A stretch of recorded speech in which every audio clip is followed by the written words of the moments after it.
கல்லூரி மாணவர்களை தொடர்ந்து முறுக்கு மீசை, காதில் கடுக்கன் அணியக்கூடாது என்பது உள்ளிட்ட 11 விதிமுறைகளை வகுத்து மேல்நிலைப்பள்ளி மாணவர்களுக்கு பள்ளிக்கல்வித்துறை உத்தரவிட்டுள்ளது.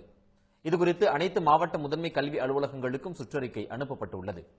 காலை 9:15 மணிக்குள் பள்ளிக்கு வந்து சேர வேண்டும் என்று அதில் கேட்டுக் கொள்ளப்பட்டுள்ளது. லோ ஹிப், டைட் ஃபிட் பேண்ட்கள் அணிந்து வர அனுமதி இல்லை என்று குறிப்பிடப்பட்டுள்ளது.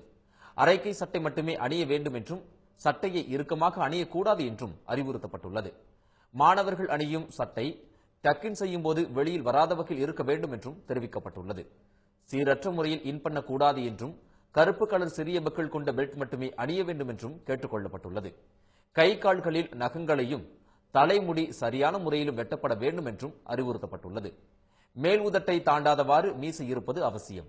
முறுக்கு மீசை வைத்திருந்தால் கடும் நடவடிக்கை பாயும். கைகளில் ரப்பர் பேண்ட், கயிறு, கம்மல், கடுக்கன், செயின் போன்றவற்றை அணிந்து வரக்கூடாது என்றும் தெரிவிக்கப்பட்டுள்ளது. பெற்றோர் கையொப்பத்துடன் வகுப்பாசிரியர் அனுமதி பெற்றுதான் விடுமுறை எடுக்க வேண்டும் என்றும் கேட்டுக் கொள்ளப்பட்டுள்ளது. பைக், செல்போன், ஸ்மார்ட் போன் கொண்டு வர அனுமதி இல்லை என்றும், பறிமுதல் செய்யப்பட்டு திரும்ப ஒப்படைக்கப்பட மாட்டாது என்றும் கூறப்பட்டுள்ளது. பிறந்த நாள் என்றாலும் மாணவர்கள் சீருடையில்தான் பள்ளிக்கு வர வேண்டும் என்றும் பள்ளிக்கல்வித்துறை உத்தரவிட்டுள்ளது.